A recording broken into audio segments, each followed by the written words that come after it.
선으로 악을 이기라라는 제목으로 말씀을 함께 나누겠습니다. 우리 옆 사람을 보고 인사를 좀 나눌까요? 우리 함께 예배할 수 있어 영광입니다. 이렇게 좀 인사를 나누시죠.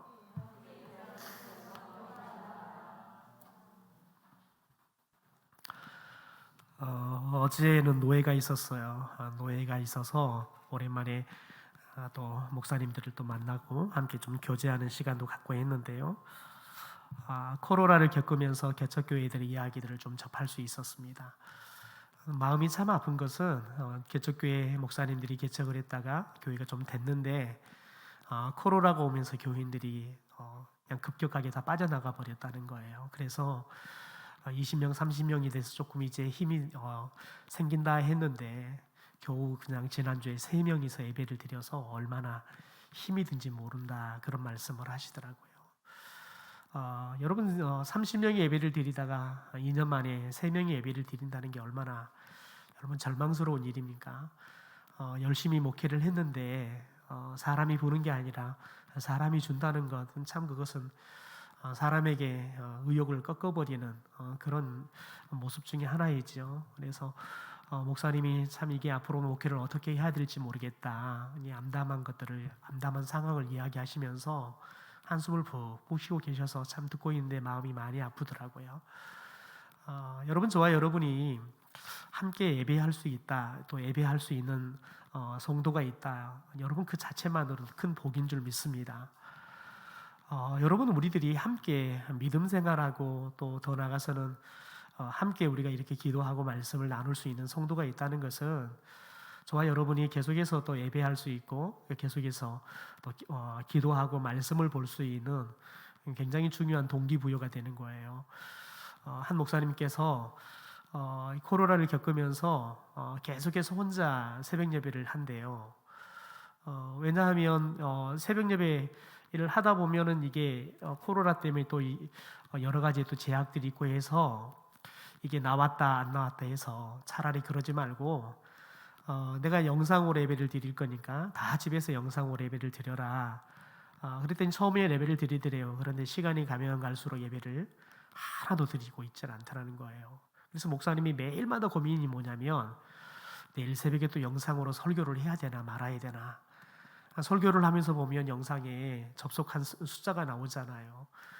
그런데 설교를 하다 보면 아무도 안 들어와 있다는 거예요. 근데 이것을 설교를 해야 되나 말아야 되나 고민이 되는 거예요. 왜냐면 아무도 설교를 안 듣고 있는데 나 혼자 설교를 하고 있는 거예요. 설교를 해야 되나 말아야 되나 늘 고민이 된다는 거예요. 매일마다 고민이 된다는 거예요. 여러분 이게 지금 우리가 겪고 있는 현실입니다. 이게 우리하고는 무관한 것처럼 보이지만 여러분 이게 지금 우리에게 닥쳐오고 있는 현실이고 저와 여러분이 깨어있지 않으면 머지않아 우리도 겪을 수밖에 없는 현실이 될 수 있는 여러분 확률이 더 높아졌다는 거예요. 이게 여러분 저와 여러분이 깨어있어야 할 이유인 겁니다. 깨어있지 않으면 저와 여러분이 언젠가 누군가가 나와 함께 예배 드릴 사람이 없어서 내가 계속해서 예배를 드려야 되나 말아야 되나 이런 고민을 하게 되는 거죠. 실버 예배를 낮에 드리는 이유는 뭐냐면 우리 어르신들이 그래요. 이제 저녁이니까 나름대로 최선을 다해 저녁을 나왔어요. 처음에는 새벽도 나오고 저녁도 나오시다가 이제 한번 이렇게 넘어지시고 다치시면 자녀들이 그러는 거예요. 이제는 새벽 예배 나가는 것도 저녁 예배 나가는 것도 좀 안 하셨으면 좋겠어요. 그래서 넘어지시면 큰일 나십니다. 거기다 하나를 더 붙입니다. 괜히 새벽 예배 나갔다 다치면 그게 하나님의 영광이 더 되지 않습니다. 하나님의 영광이 되지 않는다 그러니까 하나님을 누구보다 사랑하는데요. 그러니까 그 말이 사람들이 어르신들이 특별히 새벽 예배하고 저녁 예배 드리는 걸 꺾는 경우들이 많다 그래요. 여러분 그런데 새벽 예배 안 나가던 것이 이제 저녁 예배 안 나가고요. 저녁 예배 안 나간 것이요. 나중에는요. 오후 예배 안 나가고요. 오후 예배 안 나가다가 어느 순간이 되면 낮 예배도 못 나가다가 죽습니다. 여러분 그런데 죽으나 사나 예배하면 마지막 죽을 때까지 예배에다 죽습니다. 오늘 안장훈 목사님께 사모님이 도에 강의가 있어서 오셨어요. 그런데 목사님이 그 말씀을 하세요. 은퇴하신 목사님들을 만나보니까 목사도 은퇴하고 나니까 제일 먼저 하는 게 예배를 안 드리더라는 거예요. 수요 예배 안 나가는 거 당연하고요. 주일날 한 번 가서 예배 드리면 그걸로 그냥 땡인 거예요. 여러분, 목사도 평생 예배 집례하고 평생 예배가 본업이었는데 은퇴하고 나니까 예배를 안 드리는 게 당연하게 되는 거예요. 여러분, 그래서 우리가 하나님 앞에 선다는 것은 누가 어떤 직분을 가졌느냐 그걸로 서는 게 아니라는 거예요. 저와 여러분이 어떤 믿음을 갖고 하나님 앞에 살았느냐, 그게 저와 여러분이 하나님 앞에 서서 하나님이 잘했다 못했다 심판하시는 기준이 될 거예요. 오늘 저와 여러분이 말씀을 들으면서 저와 여러분이 우리의 삶이 세상 사람들처럼 세상이 흘러가는 그 흐름에 발맞춰 살아가는 인생이 아니라 저와 여러분은 하나님의 말씀이 우리의 삶의 기준이 되고 끊임없이 우리들이 이 하나님의 말씀으로부터 벗어나지 않기 위해서 조금만 우리들이 흔들려도 우리가 하나님 말씀에 정조준했던 우리의 삶이 여러분 어긋나는 거예요. 그럴 때마다 하나님의 말씀에 다시 우리들이 간역을 맞추기 위해서 애를 써야 되는 거예요. 그러려면 여러분 우리들이 도대체 하나님의 말씀의 간역이 무언가에 또 어디에 있고 도대체 하나님의 말씀의 간역이 지금 몇몇 회 정도나 있는지 이런 것들을 정확하게 알아야지만 우리들이 그 간역에 정확하게 우리의 삶의 하사를 쏘아 넣을 수 있는 거지요. 그래서 여러분 우리들이 말씀을 매일마다 들어야 되는 건 뭐냐면 말씀을 들으면서 우리들이 하나님의 말씀으로 벗어나지는 않았는지, 그리고 우리의 삶이 혹시 하나님의 말씀에 정조준하지 못한 삶을 살고 있다면 여러분 바로 죄인 거예요. 우리의 삶은 죄를 짓고 살아가는 삶이라는 거예요.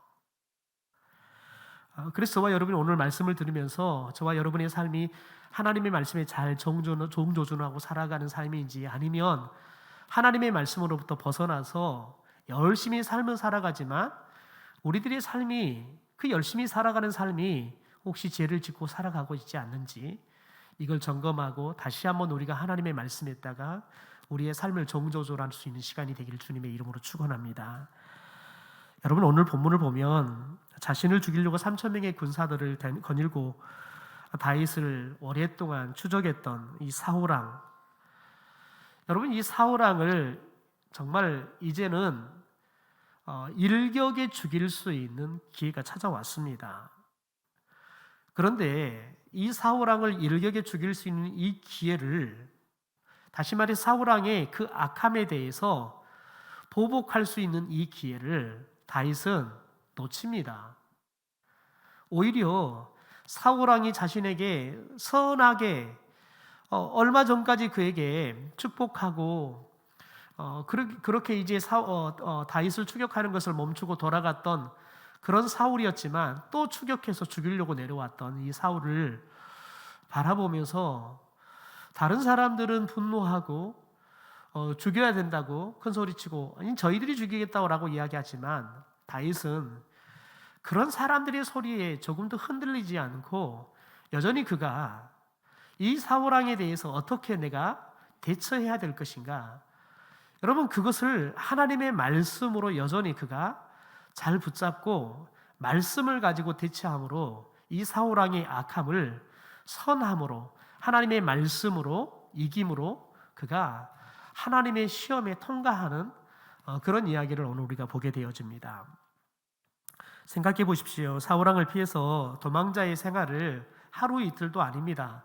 1년, 2년도 아닙니다. 10여 년이 넘는 시간들을 다윗은 단 하루도 편안하게 잠자리 누울 수 없고, 더 나아가서는 늘 준비가 되어 있는 식사를 해본 적도 없이, 매일마다 누울 자리도 없이, 그리고 먹을 것도 보장되지 않는 떠돌이 생활들을 해야 되는 겁니다. 그리고 도대체 어디로 가야지만 내 편이 있을지, 도대체 사람을 만나면 저 사람이 사울왕의 편인지, 그리고 내 정체에 대해서 알게 되어지면 나를 숨길 사람인지 아니면 사울왕에게 고발을 할 사람인지, 사람만 만나면 여러분 그것부터 가늠해야 되는, 그러니까 사람을 만나면 저 사람이 내 사람인지 아니면 사울왕의 사람인지 이것들부터 의심하면서 봐야 되는 게 얼마나 여러분 곤욕스러운 일인지 모릅니다. 다윗은 그런 정말 매일매일 사선을 남나들고 단 하루도 편안하게 잠들 수 없고 더 나아가서 함께 다니는 사람들을 또 책임을 져야 되는 그런 지도자로서의 어려움도 함께 또 짊어지고 다니는 그런 삶들을 10여 년 동안 했습니다. 딱 이유는 하나입니다. 사울왕 때문에요. 자신보다 인기가 있는 이 다윗을 시기하고 질투하는 이 사울왕 때문에 이렇게 힘든 시간들을 보내야 되는 겁니다. 여러분, 그러면 어떤 생각이 들겠습니까? 여러분, 최선의 공격은 뭐냐면 최선의 수비가 아니라 여러분, 그가 공격하기 전에 내가 허점을 찾아서 그냥 공격하는 겁니다. 그러면 다윗의 입장에서는 끊임없이 생각하는 게 뭐냐면 내가 이 힘든 시간들을 끝내는 것은 사울왕이 죽든지 아니면 내가 죽든지 둘 중에 하나잖아요. 그러면 사울왕을 죽일 수 있는 기회가 찾아온다 그러면 언제든지 보통의 사람은 사울왕을 죽이게 될 겁니다. 왜냐하면 여러분, 사람의 생명 앞에서는요, 상대방이 누구냐 중요치 않습니다. 여러분 생각해 보십시오. 사람이 나를 죽이려고 오는데 죽음의 위험 앞에서 저 사람이 여러분 어떤 사람이냐 이것을 우리들이 가려가면서 그 위협을 피하려고 하지 않습니다. 여러분, 우리들이 생사가 넘나드는 여러분 그런 위기가 찾아오면 그냥 무의식 중에 우리들은 살기 위해서 공격하게 돼 있는 거예요. 이게 보통의 사람들의 본능입니다. 더 나아가서 여러분, 그 정도가 아니라 이제는 본인이 공격을 해서 죽일 수 있는 기회가 벌써 두 번째 오늘 찾아왔습니다. 그것도 여러분 완전하게 절호의 기회입니다. 분명히 여러분 이 기회가 찾아오기 전에는 다윗에게 있어서 이제 내 도망자의 인생이 끝나는가 보다라는 생각을 했어요. 왜냐하면 이렇게 많은 군사들을 거느리고 사울왕이 내려왔다는 거예요. 다시 말해서 다윗이 살 확률이 이제는 제로에 가까운 겁니다. 그러니까 이제는 내가 다 죽게 생겼구나 라는 생각들을 하는 겁니다. 그런데 여러분, 기가 막힌 건 뭐냐면 하나님께서 사울왕 그리고 함께 내려왔던 이 3,000명의 군인들이 모두가 다 깊이 잠들어 버렸습니다. 도대체 누가 오는지도 관심 없이 그냥 정신없이 잠자고 있는 겁니다. 여러분 같으면 뭐 하겠습니까? 여러분 같으면 어떻게 하겠냐는 거예요.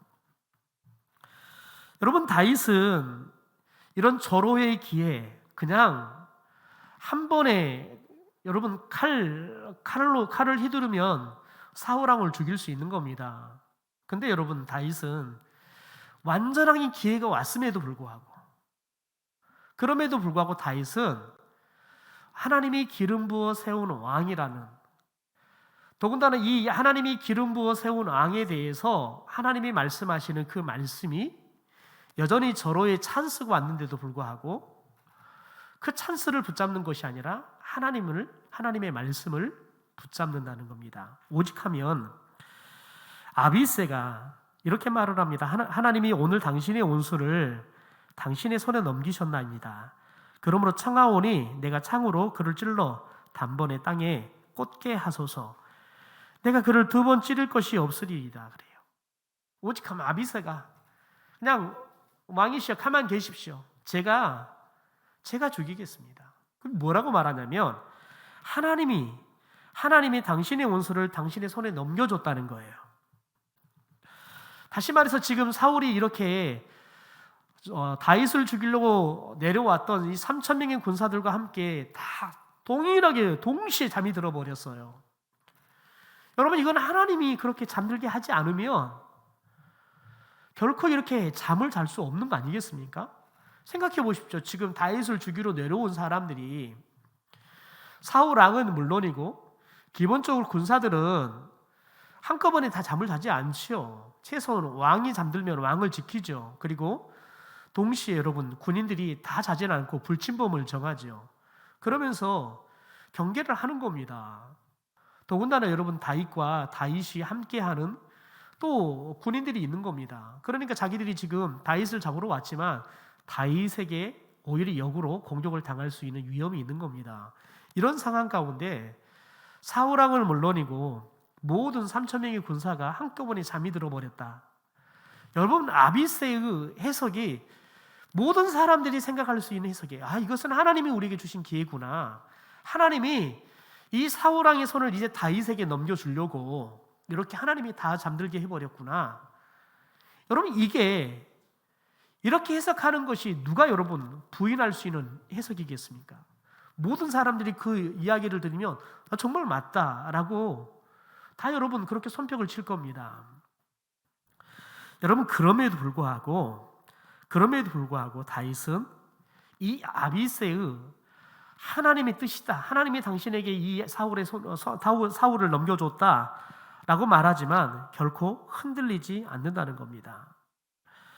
여러분, 아비새는 하나님께서 주신 저로운 기회다, 그래서 이것이 하나님의 뜻이다라고 이야기를 해요. 우리 2절의 말씀을 좀 같이 한번 읽어볼까요? 같이 읽죠. 시작.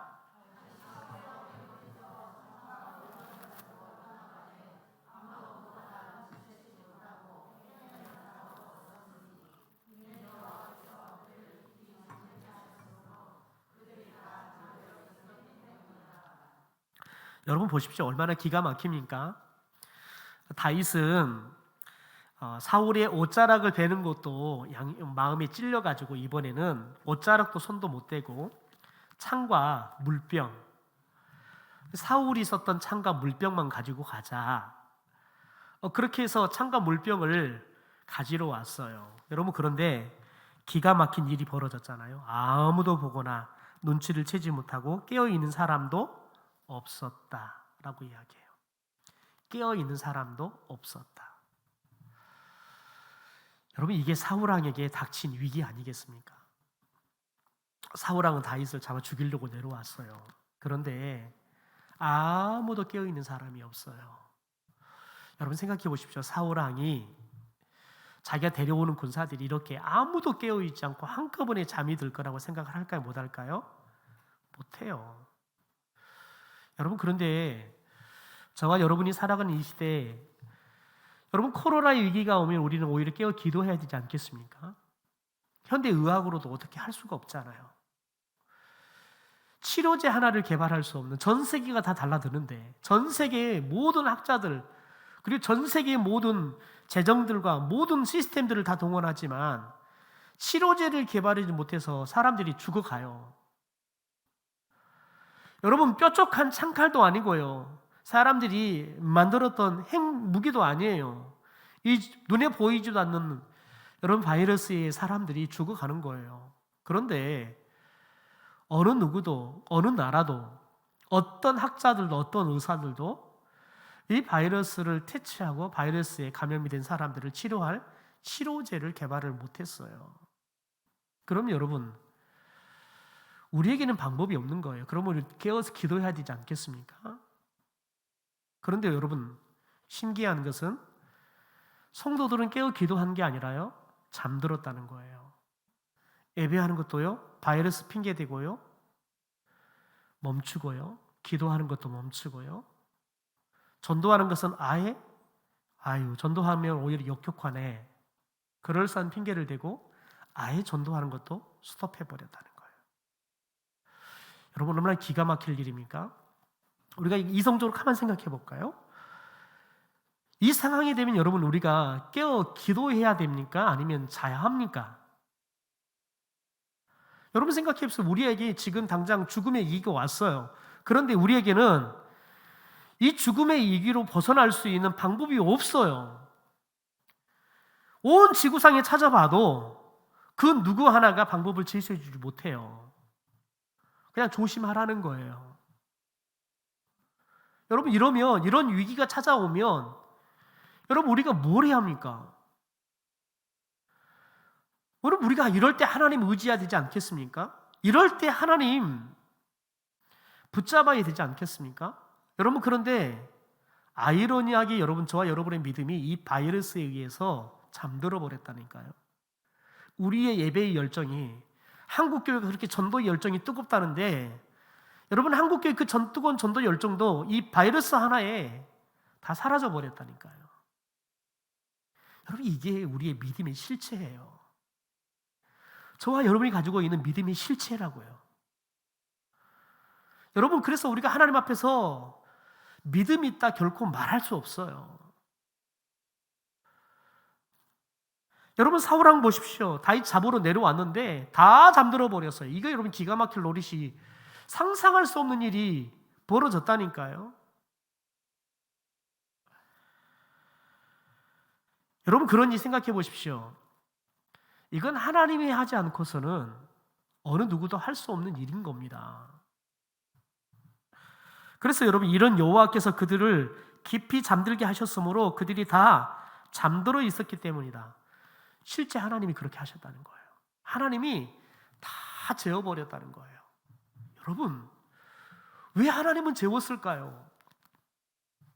왜 하나님은 다 재웠을까요? 이걸 우리가 깊이 생각해야 돼요. 여러분 오늘 이 말씀이 저와 여러분 가운데 추상 같은 하나님의 말씀이에요. 이 말씀에 우리들이 오늘 해답을 찾지 못하면 여러분 우리는 앞으로 답 없는 신앙생활을 하게 될 거예요. 왜 하나님은 사울왕과 이 3,000명의 군사들을 다 잠들게 했을까요? 여러분 아비새의 말처럼 사울왕을 이 다윗의 손에 넘겨주었기 때문에 다 잠들게 했다. 그렇다고 여러분 하나님께서는 다윗에게 그렇게 말씀해야 돼요. 다윗아 오늘 내가 사울을 너의 손에 넘겨줬으니까 죽여라 라고 말씀하셔야 돼요. 그런데 하나님 말씀이 없어요. 하나님은 아무 말씀 없이 그냥 다 재워버렸어요. 다 재워버렸다니까요. 그러면서 더 기가 막힌 것은 그렇게 재워놓고 뭐라고 말하냐면 이는 여호와께서 그들을 깊이 잠들게 하셨으므로 그들이 다 잠들어 있었기 때문이다. 왜 그들이 잠들어 있었는지만 이야기를 해요. 하나님이 잠들게 했기 때문에. 그런데 여러분 그럼 왜 하나님께서는 잠들게 했냐는 거예요. 아비스의 해석이 여러분 어떻게 보면 극히 이성적이에요. 논리적이에요. 누구나가 생각할 수 있는 어떻게 보면 여러분 그게 정답이에요. 하나님이 당신에게 당신의 원수인 사울을 당신의 손에 넘겨주려고 다 잠들게 했습니다. 이게 정답 아니겠습니까? 여러분 그런데 여러분 더군다나 이게 한 번도 아닙니다. 벌써 두 번째지요. 여러분 다윗의 부하들이 오늘 이야기하는 게 이게 처음이 아닙니다. 우리 사무엘상 24장 4절 말씀 다시 한번 읽어볼까요? 자막 보고 읽죠. 시작. 보소서 여호와께서 당신에게 이르시기를 내가 원수를 내 손에 넘기리니 내 생각에 좋은 대로 그에게 행하라 하시더니 이것이 그날이니이다. 여러분 모든 사람 부하들이 이구동성으로 외치는 겁니다. 여러분 그럼에도 불구하고 다윗은 이구동성으로 만장일치로 신하들이 오늘 하나님께서 당신에게 이렇게 지금 좋은 대로 당신이 생각하는 대로 좋게 행하라고 이렇게 사울을 당신의 손에 넘겨줬다는 거예요. 여러분 이들이 이야기하는 게 뭐냐면 하나님이 그렇게 하셨다는 거예요. 그럼에도 불구하고 여러분 그것도 만장일치로 이야기함에도 불구하고요 다윗은 분별하는 거예요. 이게 하나님의 소리인지 사람의 소리인 건지. 여러분 그것도 자신을 사랑하고 그래서 자신을 따라다니는 사람이에요. 그 사람들의 이야기예요. 그냥 자신들의 간익을 쓸개고 다 빼주고 다니면서 지금 다윗을 따로 쫓아다니는 거예요. 언제 죽을 줄 모르는 다윗을 지도자로 섬기면서 따라다니는 충신 중에 충신 같은 사람들이 이야기를 하는 거예요. 그것도 한둘 이야기하는 게 아니라 다 그렇게 이야기를 하는 거예요. 여러분 그런데 다윗은 나를 좋아하는 사람들의 말이기 때문에 다 하나님의 소리일 것이고 옳을 것이라 생각하지 않아요. 진짜 하나님의 말씀이 뭔지를 그는 여전히 귀를 기울였던 것처럼 오늘 그때보다 첫 번째보다 더 절호의 기회가 왔어요. 여러분 첫 번째는 사울이 그냥 똥 싸러 왔어요. 똥 싸러. 똥 싸느라고 힘준 줄 알고 그냥 다윗과 400명이 넘는 군인들이 그 동굴 속에 있는데 그걸 못 알아봐요. 여러분, 그것도 기가 막힐 일이죠. 동굴 속에 여러분 박쥐 한 마리만 퍼덕거려도 그냥 알아봐요. 왜냐하면 동굴 속의 소리는 굉장히 민감하기 때문에 그러는 겁니다. 여러분, 그런데 400명이 넘는 사람들이 있어요. 그 사람들이 여러분 숨만 쉬어도 얼마나 크게 들리겠어요. 근데 사울이 못 알아봐요. 그런데 여러분, 오늘은 더 기가 막히잖아요. 사울왕도 잠들어 버렸고 3,000명의 군인도 잘 잠들어 버렸어요. 왜요? 하나님이 잠들게 했으니까요. 여러분, 하나님이 잠들게 해버렸다니까요. 이번에 여러분 그냥 아비새가 또 신하들이 그렇게 이야기하는 게 그렇게 하나님이 하셨다라고 이야기하는 게 아니라 하나님이 실제로 잠들게 했다니까요. 그럼 여러분이라면 어떻게 생각하시겠어요? 하나님이 잠들게 했다 그러면 하나님이 오늘 사울을 내 손에 진짜 넘겨주시구나. 이제 하나님께서 사울왕을 왕에 내리고 나를 그 다음에 왕으로 세우겠다 하셨는데 바로 그날이 오늘이구나. 여러분, 그렇게 충분히 생각하지 않겠습니까? 여러분, 그런데 다윗은 그럼에도 불구하고 여전히 그는 여전히 하나님의 말씀에 귀를 기울여요. 사람의 소리에. 하나님의 말씀을 가장한 이 상황이 하나님의 뜻을 미리 알려줬던 그들과 전체 조합해보면 어떻게 보면 퍼즐이 딱 맞아 떨어져요. 그럼에도 불구하고 여러분, 퍼즐이 맞아 떨어진다 그래서 그는 움직이지 않아요. 사람들의 소리에, 상황에 움직이지 않아요. 여러분, 그는 여전히 딱 고정된 말씀, 하나님이 기름 부어 세운 종은 하나님이 알아서 한다는 거예요. 건드리지 말라는 거예요. 그게 여러분 변치 않는 불변의 말씀인 거예요. 그러니까 다윗은 지금 기회가 왔어요. 그것도 하나님이 주신 기회예요. 여러분, 그런데 하나님이 주신 기회인 것 같은데 그 상황을, 하나님이 주신 기회의 상황을 말씀했다가 여러분 대비해 보지만 아니라는 거예요. 그러니까 여러분 그냥 아니라고 생각해도 그냥 긴 것처럼 하고 죽이고 싶은 마음이 다윗의 마음일 거예요. 그럼에도 불구하고 다윗의 그런 살고 싶은 욕구, 안전하게 살고 싶은 그 욕구도 누르고 여러분 살리는 거예요. 여러분, 우리가 이것을 통해서 볼 수 있는 건 뭐냐면 다윗의 선은 어디서 나왔냐? 하나님의 말씀으로 나왔다는 거예요. 하나님의 말씀이 정확하게 다윗의 마음에 딱 박혀 있으니까요. 정확하게 박혀 있으니까요.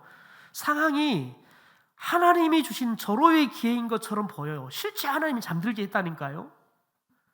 하나님께서 잠들게 했는데 중요한 건 뭐냐면 하나님께서 너 사울 죽여라 말씀하지 않았어요.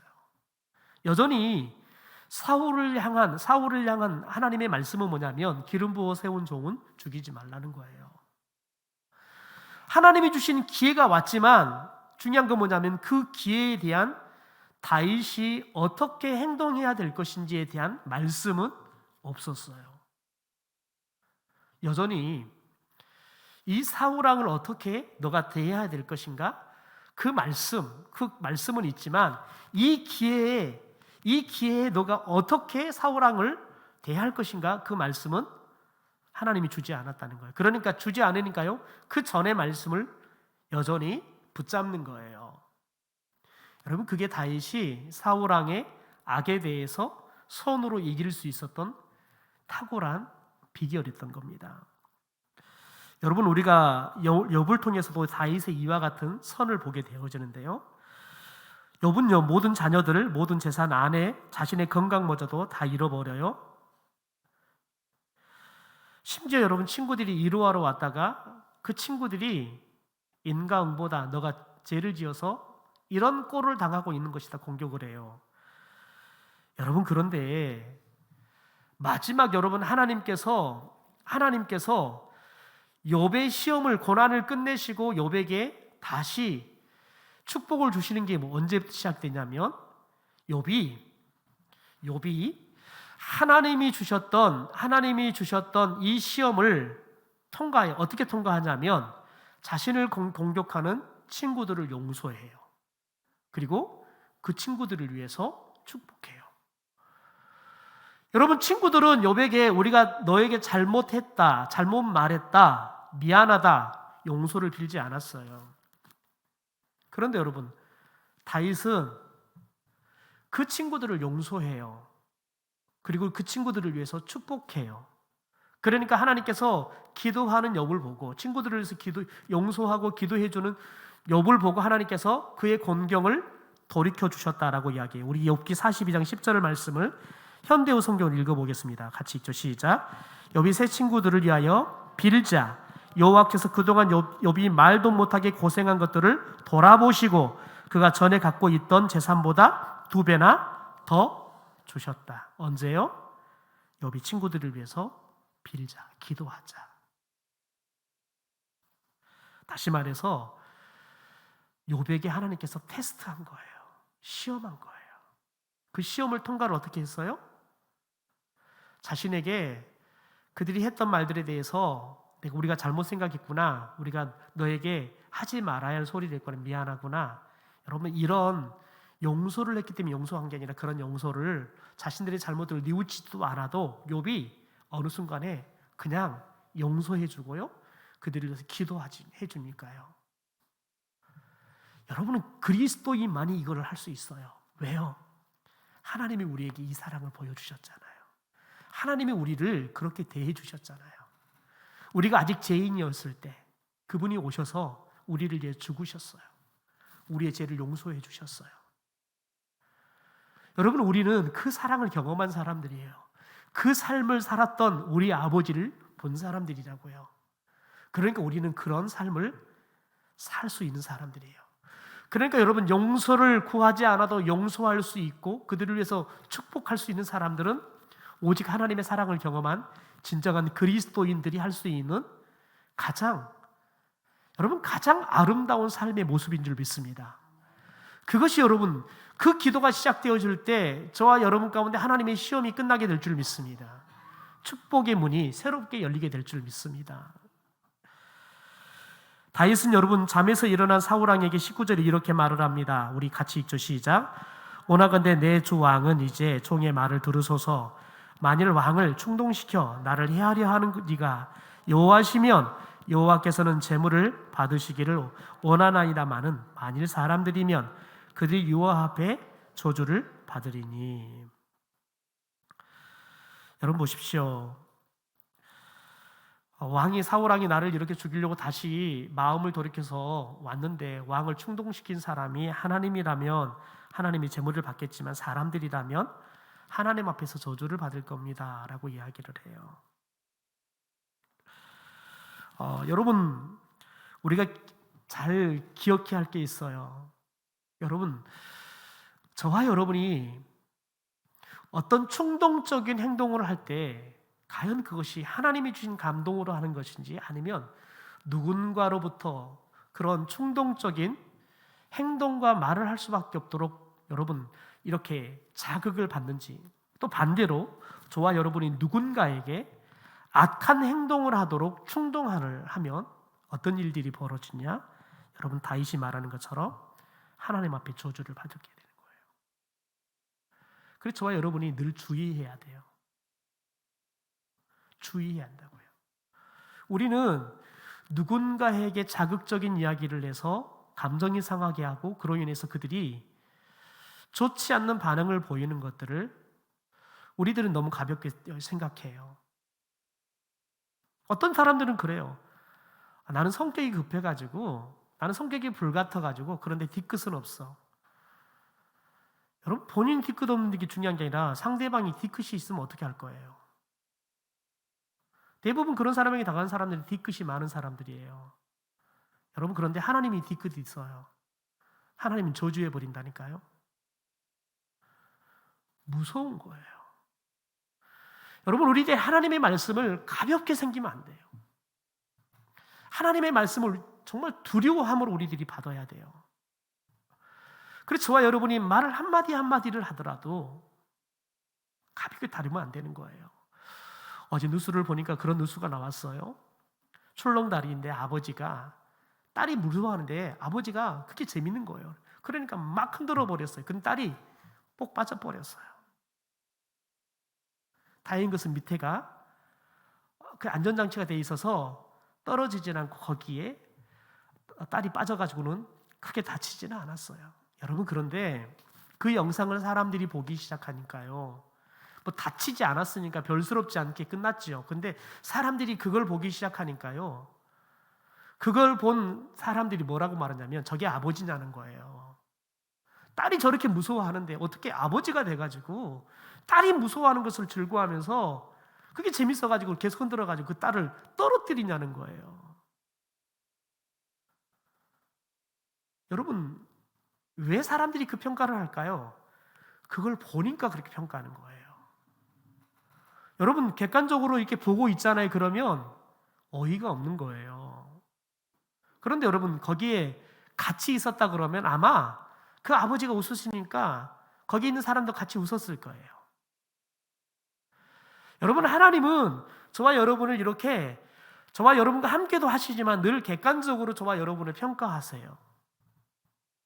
그래서 여러분, 하나님은 우리를 사랑하시지만 우리를 심판할 때 있어서는 그분의 냉철하신 말씀으로 우리를 판단하세요. 그래서 저와 여러분이 하나님 말씀을 들을 때 늘 두려워해야 되는 거예요.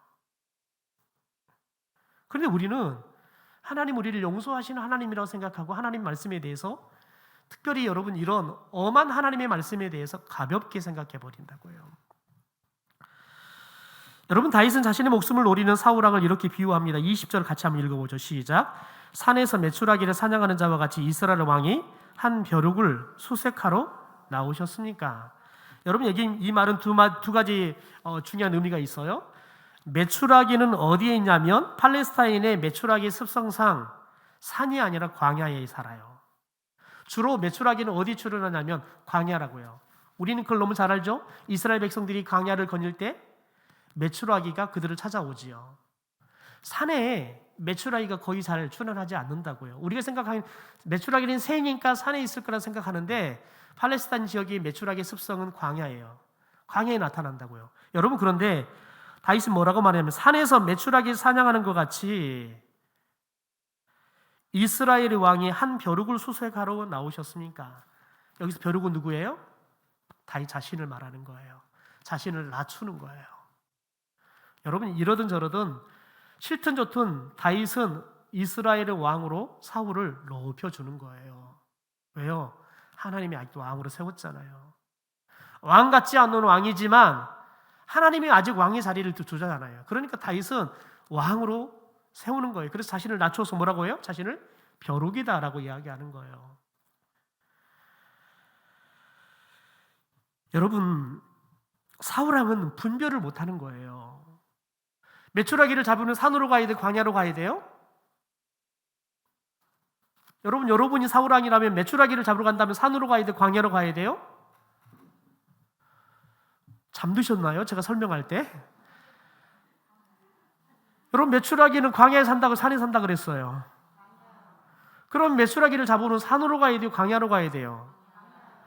지금 이건 뭘 말하냐면 사울왕이 분별을 못했다는 거예요. 자기는 메추라기가 아니라 뭐라고요? 벼룩이라고요. 그런데 여러분, 사울왕은 왜 다윗을 잡아 죽이려고 그래요? 메추라기처럼 벼룩이 아니라 메추라기처럼 큰 사람이라고 생각한 거예요. 나보다 더 커서 내 자리, 내 아들의 자리를 위협한다고 생각하니까 죽이려고 하는 거예요. 여러분, 지금은 아직은 왕은 자기예요. 여러분, 그러면 여전히 여러분 본인이 왕이라고요. 하나님이 세워놓은 왕은 누가 여러분 공격해도 하나님이 내리지 않는 이상은 내려갈 수 없어요. 본인이 내려가고 싶다고 해서 내려가지는 게 아니에요. 사울왕은 분별력이 없는 거예요. 여러분, 사람이 한번 어리석어지면 누구나 쉽게 판단할 수 있는, 메추라기를 잡기 위해서는 광야로 가야 한다는 여러분 삼척동자도 아는 것들을 분별을 못한다니까요. 여러분, 그게 사람의 어리석음이에요. 그런데 여러분, 다윗은 보십시오. 23절 같이 한번 읽어봅시다. 시작. 여호와께서 사람에게 그의 공의와 신실을 따라 갚으시리니 이는 여호와께서 오늘 왕을 내 손에 넘기셨을 때 나는 손을 들어 여호와의 기름 부음을 받은 자 치기를 원하지 아니하였습니다. 보십시오. 다윗이 뭐라고 고백합니까? 여호와께서 오늘 왕을 내 손에 넘겼대요. 아비새와 똑같은 말을 해요. 여러분, 다윗도 그런 생각을 했던 거예요. 그런데 여러분 보십시오. 처음이 중요합니다. 여호와께서 사람에게 그의 공의와 신실을 따라 갚으시는 분이시다. 여러분, 다윗은 지금 하나님 앞에서 공의와 신실함을 가지고 반응을 하는 거예요. 왜냐하면 하나님은 우리가 공의와 신실하게 살았던 걸 가지고 우리를 하나님께서는 갚아주시는 분이라는 걸 알았기 때문에 그러는 겁니다.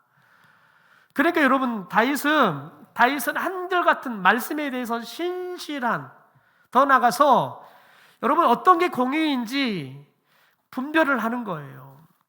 자기가 생각하기에는 지금 아비새 말하는 것처럼 여러분 아비새보다 오히려 다윗 스스로가 그렇게 더 생각하고 싶을 거예요. 왜냐하면 오늘 저녁 사울왕을 죽이면 더 이상 광야에 떠돌면서 동굴이 아니라 오늘 저녁 당장 사울이 썼던 그 왕궁에 들어가서 비단요를 덮으면서 잘 수 있어요. 사울왕 죽여버리면요. 여러분, 그런데 다윗의 그런 욕구, 보장된 삶들이 중요한 것이 아니라 하나님의 말씀인 거예요. 하나님의 말씀이 그에게는 공이었던 거지요. 하나님의 말씀을 따라서 신실한 삶을 그가 살았던 거예요. 여러분, 저와 여러분이 삶을 살아가면서 끊임없이 우리는 그래요. 우리의 삶을 살아가면서 우리는 하나님은 우리에게 분명하게 말씀해 주지 않을 때 우리들은 자꾸 그것을 해석하려고 그래요. 그리고 내가 생각하는 걸 정당화하려고 그래요. 어떻게 해요? 하나님이 그렇게 말씀했다는 거예요. 그러면서 그것을 왜 하나님이 그렇게 말씀했냐고 내가 근거가 뭐냐? 그러면 자꾸 합리화를 시킨단 말이에요. 여러분, 그런데 다윗은 그러지 않았다는 거예요. 분명한 하나님의 말씀만 따라 움직였다는 거예요. 모든 정황이 실제 하나님께서 그에게 여러분 사울을 손에 넘겨줬다는 거예요. 그런데 여러분, 하나님께서 다윗의 손에 넘겨준 것은 죽여라고 넘겨준 게 아니에요. 하나님은 마지막 테스트를 한 거예요. 너가 하나님이 기름 부어 세운 왕을 너의 손에 지금 딱 잡혀 있다고 해서 죽일 거냐 말 거냐. 여러분, 하나님께서는 그 순간을 테스트한 거예요. 여러분, 그 순간 다윗은 하나님의 말씀이 아니라 그 정황 상황에 그의 마음이 움직이고 싶어요. 하나님의 말씀은 하나님이 기름 부어 세운 왕을 사람이 여러분 죽일 수 없다니까요. 근데 여러분, 그 정황은 하나님께서 자신의 손에 맡겨놨다니까요. 사울 왕을요. 그런데 여러분, 하나님은 죽여라고 다윗의 손에 맡긴 게 아니에요. 다윗이 하나님의 말씀대로 사울에 대해서 대처를 하는지 안 하는지를 테스트를 하는 거예요. 여러분, 오늘 이 테스트가 딱 통과되고 난 다음에 하나님께서는 됐다 그러시는 거예요. 여러분, 사탄은 끊임없이 우리에게 하나님이 베풀어 주시는 그 기회를 우리에게 말해요. 야, 하나님이 너에게 주신 기회야. 여러분, 그러면 우리는 그 순간 이미 하나님이 나에게 줬기 때문에 더 이상 우리가 취할 행동들을 그게 어떤 것이 하나님이 원하시는 행동인지에 대해서는 생각하지 않아요. 왜요? 이미 우리가 생각하기에는 내 마음에 죽이고 싶은 마음이 크거든요. 근데 하나님께서 우리에게 기회를 줬어요. 그러면 우리는 어떻게 생각하냐면, 하나님이 내 마음을 아시고 죽여라고 기회를 줬구나 생각하는 거예요. 여러분, 그런데 우리는 한 번 더 물어야 돼요. 하나님, 이 기회를 뭘 하라고 나에게 이렇게 주신 겁니까? 물어야 되는 거예요. 말씀이 없잖아요. 그러면 이전에 주셨던 말씀이 여전히 유효한 거예요. 그래서 저와 여러분이 끊임없이 하나님의 말씀에 귀를 기울이지 않으면 우리는 잘 살고도 마지막 테스트에 넘어져 버릴 수 있다는 거예요. 그래서 우리는 끊임없이 하나님의 말씀대로 살기 위해서 끊임없이 하나님 앞에 지혜를 구하고 성령의 가르치심을 구하지 않으면 우리는 말씀대로 살았다고 이야기하면서 결국은 하나님의 말씀으로 떠나버리는 삶을 살아버릴 위험을 갖고 있다는 사실을 기억할 수 있게 되기를 주님의 이름으로 축원합니다.